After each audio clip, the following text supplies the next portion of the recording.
Eu vou chamar atenção para algumas coisas. Essa escrita que está aqui na tela, não tem problema se vocês não estiverem conseguindo ler. É para eu já chamar atenção para algumas coisas que eu vi lá. Essa redação, até trouxe aqui abaixo, ó, ela é dessa aluna, foi redação nota 1000, na avaliação 2021, salvo engano, do Enem, de Isabela Gadelha, do Pará. Por que eu trouxe essa redação dela? Só para eu ilustrar uma coisa aqui para vocês, vou até ampliar um pouquinho mais, que é essa organização aqui, ó. Muitos postaram para mim uma foto da escrita, eu achei isso ótimo. Por que eu achei ótimo? Para eu poder falar o que está errado, tá? Porque nesse momento a gente tem que descobrir o que está certo e o que está errado. Observe que essa aluna, olha onde ela começa o parágrafo, tá? Vou falar aqui já da imagem. Olha onde que ela começa o outro. Olha, tá vendo que tá alinhadinho? Tô marcando aqui para vocês. Olha aqui onde que ela começa o outro e olha onde ela começa o outro. Observem que tem um alinhamento aqui, ó. Parece até que ela passou uma régua aqui, tá? Por quê? A redação dissertativa é em prosa. Não pode ter bagunça, não, gente. E aí, eu quero que vocês entendam assim, são 4 parágrafos, olha, com um distanciamento bem bacana aqui da margem. Agora, observem aqui comigo, eu vou ampliar mais, porque eu quero que vocês observem, o término dessa redação. Olha o alinhamento aqui no final, olha, deixou pequenos espaços. Aqui tinha a palavra corretas, por que deixou um pequeno espaço aqui em corretas? Porque ia escrever sobre. E aqui, ó, depois de corretas, não caberia o S, o O e o tracinho à frente da palavra. Pelo amor de Deus, o tracinho não é abaixo, não é acima.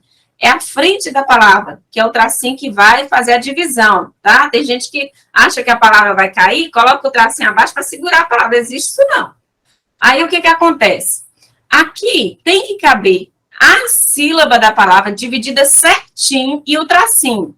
Se não couber, vai escrever na linha de baixo, tá?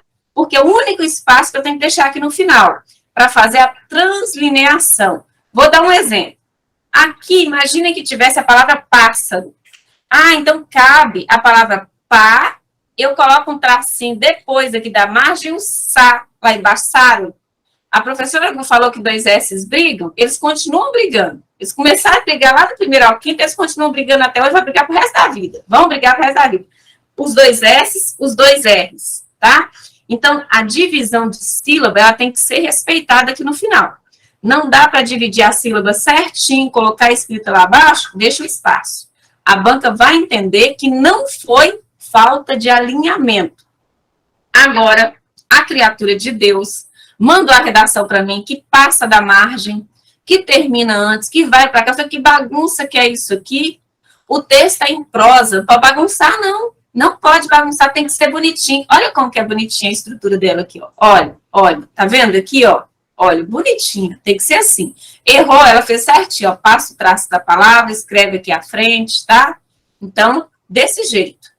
Tem que saltar a linha? Não salta. Teve um abençoado que mandou para mim também, assim, ó, escreveu um parágrafo, saltou uma linha, escreveu outro. Da onde que tirou isso? Não salta linha, não, nem de título para a redação, não salta linha. Tá vendo? Ó, o único espaço que você deixa na redação é entre as palavras, é primeiro, aqui no parágrafo, tá? Que teve um também que aquele ali que deixou para mim não é parágrafo, não, é a pontinha de unha. Parágrafo, a gente faz na base até naquele distanciamento da caneta Bic, que tem assim, na tampa, até a margem, dá certinho, tá? Então, olha, deixa esse espaço, não saltou linha aqui, escreveu, olha o alinhamento, bonitinho, encerrou. Entenderam? Isso aqui é o texto em prosa. O edital de vocês vai vir com o nome texto em prosa. A parte da prosa é essa estética aqui. Você só precisa colocar o título se a banca pedir, tá? O Enem não pede título, por isso que essa redação é nota máxima e não tem título. Porque se a banca não pedir, eu já falo para vocês, não coloquem. Porque se você colocar, ele vai ser avaliado. Se o seu título for ruim, sua nota cai. Se a banca não pediu, você não coloca. Nós vamos aprender a colocar título. Porque se a banca falar, dê um título à sua redação, ou deixar o espaço do título. Que a banca pode não pedir e deixar a linha centralizada para o título. Aí você vai lá e coloca. Mas não deixou, não pediu, não vamos colocar, tá? Olha só. Aqui agora nós já vamos estruturar assim, ó. Nós teremos 4 parágrafos, tá? Não mandem redação para mim com um parágrafo só, com 2, com 5, são 4. Aí deixa eu falar um negócio para vocês, agora eu já estou brava. Vocês vão aprender uma estrutura e não vai ficar aprendendo outra, e mais outra, e mais outra, não. Vocês vão aprender uma estrutura só. Vão falar assim, é essa aqui que eu quero seguir, e vamos aperfeiçoar nessa estrutura. A banca não vai ficar pensando que você usou esquema A, B ou C. Esse esquema que eu vou passar aqui para vocês é um esquema de texto dissertativo argumentativo. Então, o que você vai melhorar a partir desse esquema? A sua escrita, a sua ortografia, a sua pontuação, o seu repertório. Se eu perguntar para você como que está a educação inclusiva em Minas Gerais em termos de estatística, você não sabe? Então, vai saber. Então, é isso que nós vamos melhorar, qualidade. Estrutura nós vamos aprender uma só e vamos agarrar nela e falar, vou seguir essa aqui, pronto, acabou. Essa aqui é a minha, tá? Porque não dá tempo de ficar inventando moda, não. Aí, olha só, nós vamos aqui com 4 parágrafos. Por quê? Um parágrafo é de introdução, 2 parágrafos de desenvolvimento e 1 de conclusão. A redação vai ter 4 parágrafos. Aí eu trouxe aqui agora para vocês, nós vamos começar aqui no esquema, tá? O tema, eu peguei o tema do Enem 2017, que ele é um tema muito atual para a educação, tá? Desafios para a formação educacional de surdos no Brasil. Então, olha bem, a banca pediu para escrever sobre isso. Os desafios para a formação educacional de surdos no Brasil. O que vocês vão fazer? O primeiro parágrafo da redação de vocês, a introdução, ela tem que ter isso aqui, ó, tá? Ela tem que conter isso aqui. Aí, observem uma coisa. Essa aula, gente, é uma aula que vocês assistirem agora, prestando atenção. Fica anotando na aula agora, não. Depois vocês vão reassistir, anotando os detalhes. Vamos entender. Por que ela tem que ter isso aqui? Ele é de toda redação tem isso aqui. Toda redação que tem nota máxima tem. Tá? Então, nós estamos mexendo com nota máxima. Você quer fazer o mínimo? Aí, depois você vai escolher no meio disso aqui. Nós precisamos entender a estrutura que dá uma nota máxima. O que ela tem que ter? Ela tem que ter um repertório. O que é repertório? Uma informação que mostra que você tem conhecimento sobre aquele tema. Eu já falei isso lá, eu estou retomando, que agora eu vou avançar com os 4 parágrafos, tá? Ela tem que ter o tema e a tese, obviamente. O que é o tema? Está aqui, ó. O tema está aqui. Este é o tema. O que é a tese? É a sua opinião sobre esse tema. Porque se a redação vier dissertativa, argumentativa, e é bem certo que ela vai ter a palavra argumentação junto, tá? Nós vamos ter que fazer o quê? Falar do tema e emitir a opinião sobre esse tema. Emitiu a opinião, vamos citar tópicos para provar que a sua opinião está certa e vai concluir a ideia, tá? Então, e esses elementos aqui, gente, eles são assim, ó, fundamentais. Vamos ver? E aí eu vou dizer assim, ó, esse aqui é um esqueminha, tá?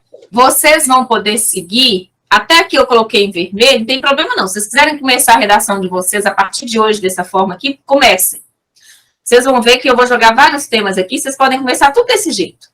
De acordo com, ou conforme, ou em consonância com. Não tem problema não. Aqui não quer dizer que vocês vão usar as 3 palavras, vocês vão escolher, tá? Olha o que eu coloquei aqui, ó. De acordo com a Lei 13.146 de 2015, a educação constitui direito da pessoa com deficiência, assegurado sistemas educacionais inclusivos em todos os níveis e aprendizado ao longo de toda a vida. Porém, nota-se muitos obstáculos a serem enfrentados para assegurar uma educação que vá, de fato, ao encontro do direito anunciado quando se trata da formação educacional de surdos no Brasil. Dentre os empecilhos, destacam-se a falta de capacitação docente e, consequentemente, a baixa qualidade do ensino. Para sanar tais desafios, medidas são necessárias. Aqui é só a introdução da redação. Agora, observem o que eu coloquei aqui e depois vocês vão utilizar essa estrutura para moldar o assunto de vocês. Inclusive, uma sugestão. Vocês podem até utilizar esse mesmo tema, utilizar esse miolo aqui, essa estrutura, e construir um texto seus. Olha só, eu falei do repertório. Onde que está o repertório? Está até este ponto aqui, ó. Olha, eu comecei aqui, eu vou falar sobre, olha lá, a formação educacional de surdos no Brasil. E eu tenho que falar que isso é um desafio, tá? Então, eu começo o quê? Trazendo uma lei que eu me recordei, tá? Às vezes você não lembra o nome da lei, você vai lembrar mais ou menos, não tem problema. De acordo com a legislação, os surdos têm direito de serem incluídos, não tem problema, tá? Você só não vai falar besteira falando que a lei falou e a lei não falou, isso não pode. Então, olha só, eu comecei assim, de acordo com a lei 13.146, o repertório, tá?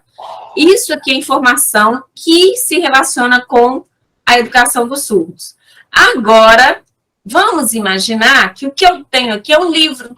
Eu li um livro maravilhoso, que eu posso falar sobre esse livro. Eu não tenho negócio de lei, nenhuma lei. Aí eu li um livro, vou inventar aqui agora o nome de um livro, tá? Aí eu li um livro que falava sobre de repente fulano despertou, de repente João despertou. Então esse é o nome do livro. Aí eu vou colocar, de acordo com a obra literária, é bonito falar obra literária, redação, a gente tem que prezar pela beleza também do vocabulário. Não é um trem assim que ninguém entende, não. Tem gente que vai inventando palavras, nem sabe o significado, não é disso que eu estou falando, não. De acordo com a obra literária, de repente João acordou, nem se acordou, escutou, pode ser. A obra literária, o nome da obra, entre aspas. De acordo com a obra literária tal, tá vendo? Os alunos devem ter um tratamento cuidadoso em todos os níveis da educação, porém, nota-se muitos obstáculos, estão vendo? Então, o que eu estou querendo mostrar para vocês é que, começando com isso, de acordo com, olha, conforme a obra literária, tal, eu assisti um filme que é maravilhoso e que tem repercussão nacional, tá vendo? Vamos imaginar que nós vamos falar sobre inclusão, e aqui também é um tipo de inclusão. Aí eu estou falando de outro tipo de inclusão, vou usar esse mesmo esquema, o filme Meu Nome é Rádio, que eu acho lindo, tá? Olha, conforme a produção cinematográfica, Meu Nome é Rádio, ou então vai colocar o filme, não tem problema não, conforme o filme Meu Nome é Rádio, tá vendo?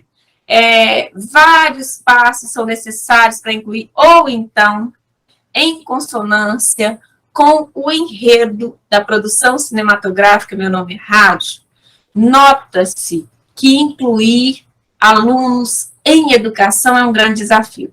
E aí vem, vou casar depois, olha, com porém, então essa informação aqui tem que ser contrária ao que eu vou colocar aqui. Beleza. Nota-se muitos obstáculos a serem enfrentados para assegurar uma educação que vá ao encontro é que está junto, tá? De encontro é que bate. Tem gente que utiliza esse termo errado, tá? Nota-se muitos obstáculos a serem enfrentados para assegurar uma educação que vá, de fato, ao encontro do direito anunciado quando se trata de formação educacional de surdos no Brasil. Olha, aqui está, nessa cor roxinha, eu nem gosto da cor roxa. Aqui, por quê? Olha a mesma cor, porque isso aqui é o tema e a tese, tá? Vejam, olha, aqui, formação educacional de surdos no Brasil. Viu que o tema apareceu aqui?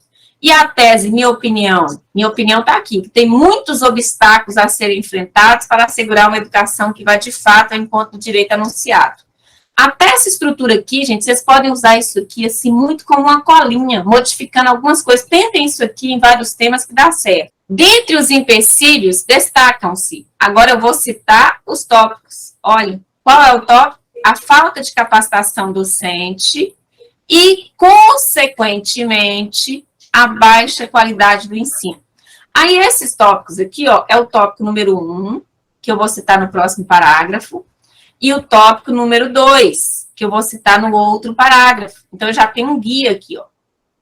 Aqui é só uma conclusão, porque o meu parágrafo está 100% estruturado. Para sanar tais desafios, medidas são necessárias. Que medidas são essas? Você vai falar lá na conclusão. Você não vai concluir seu texto na introdução, não. Só vai citar que precisam ser realizadas algumas medidas.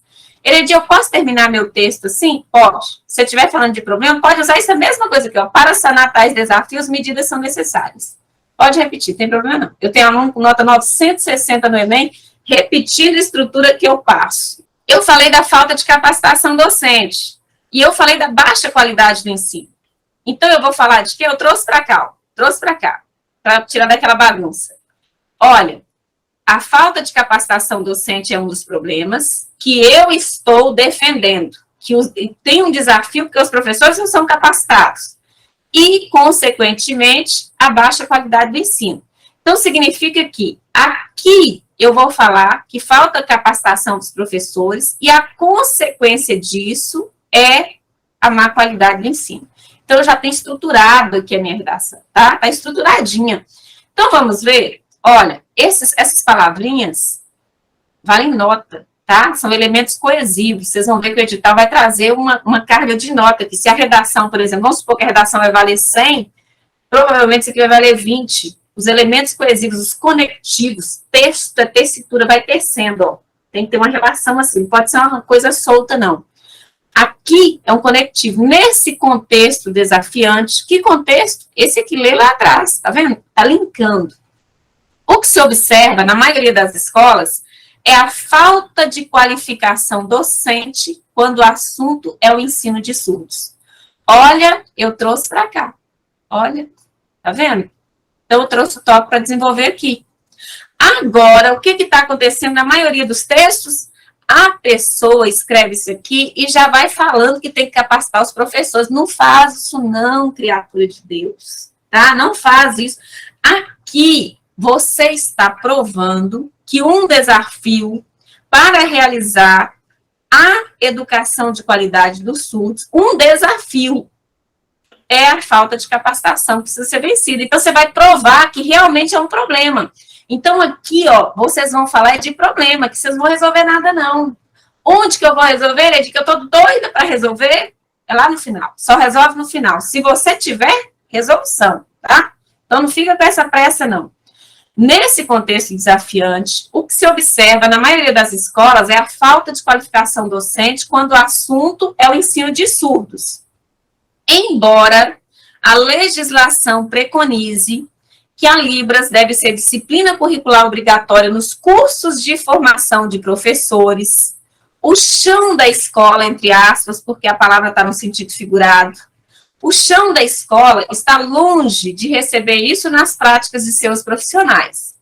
Diante disso, muitos alunos são matriculados e ficam aguardando autorizações de apoios para terem suas reais necessidades de comunicação atendidas.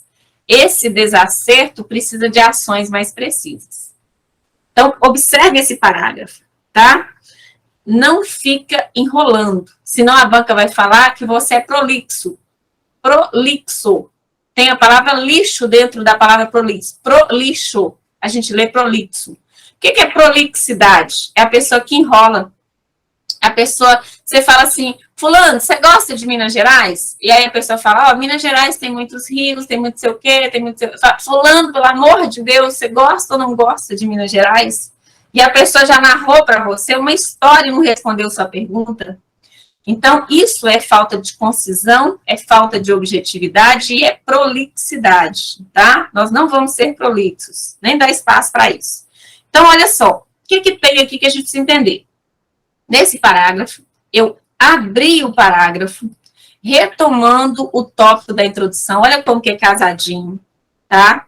Retomei, falei que esse tópico é o quê? Olha aqui, é para o ensino de surdos. Liguei, porque eu não posso esquecer do tema de jeito nenhum. Vejam que eu não repeti o tópico, eu usei sinônimos. Nesse contexto desafiante, o que se observa na maioria das escolas é a falta de qualificação docente. Qualificação docente e capacitação docente é a mesma coisa. Quando o assunto é o ensino de surdos. E aí eu vou colocar aqui um repertório, mostrando que eu tenho conhecimento. Por isso que eu estou falando, vocês vão aprender uma estrutura e vão ler.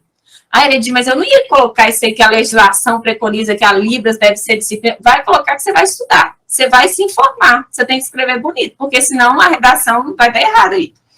Diante disso, muitos alunos são matriculados e ficam aguardando. Olha para vocês verem que eu coloquei aqui, ó, dentro do parágrafo, uma causa e uma consequência.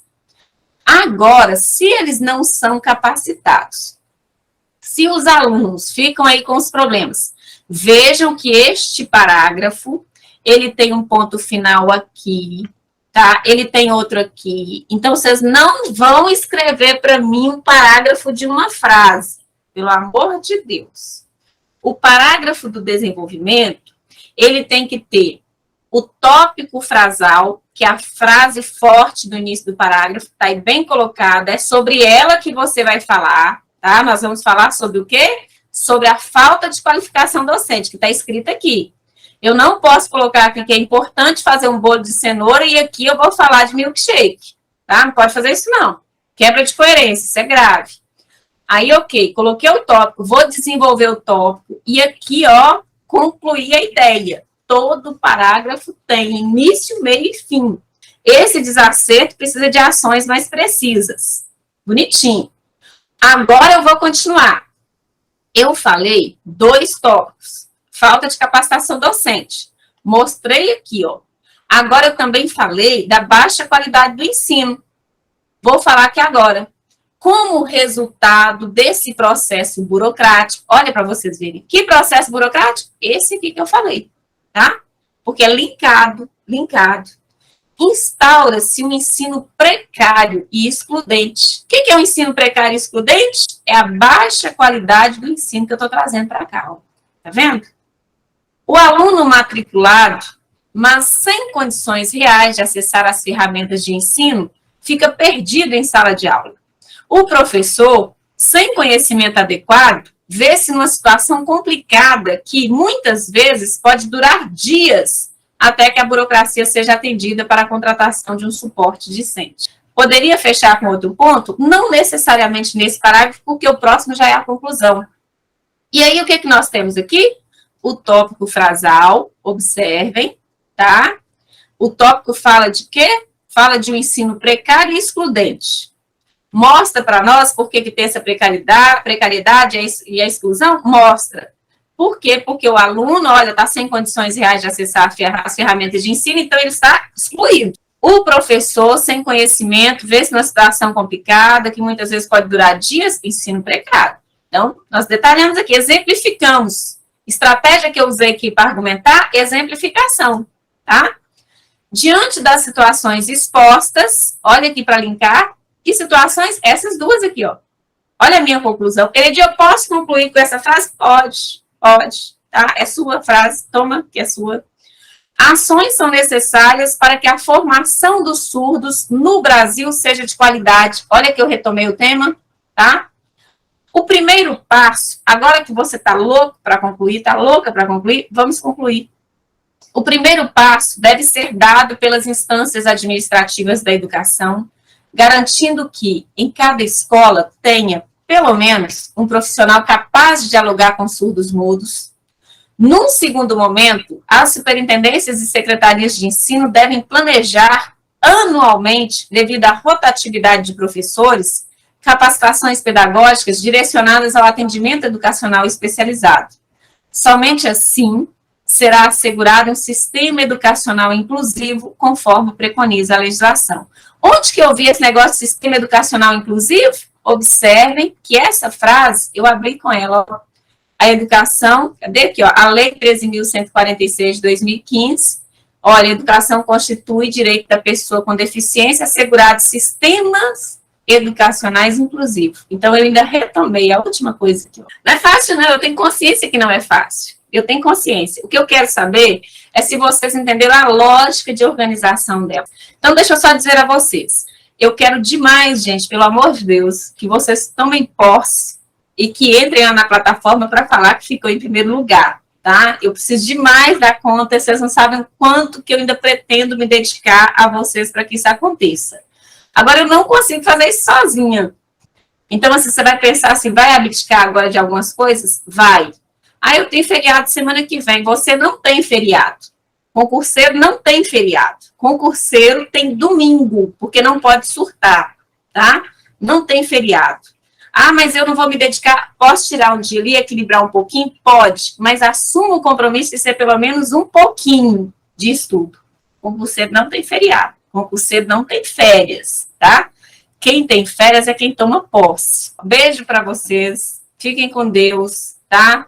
Estudem mesmo. Quando bater aquele desânimo, aquele cansaço, não esqueçam não, gente. Tem uma pessoa assim que eu falo que é a figura divina que é maior que todos nós, sabe? Eu tenho isso. Às vezes eu tô assim, numa semana terrível, e eu paro, penso assim, e olho assim para cima e falo assim, oh meu Deus, o Senhor é comigo. E esse cansaço aqui, ele não me pertence. E vai dar certo, eu vou conseguir fazer. E aí assim, eu paro, fico firme, pego mesmo, fala com ele, conversa com ele, conversa. Se você é católico, se é evangélico, qual é a sua religião, enfim, mas conversa com Deus, porque eu falo assim, ele reestrutura as forças da gente. E ele coloca a gente onde a gente está caminhando honestamente para chegar.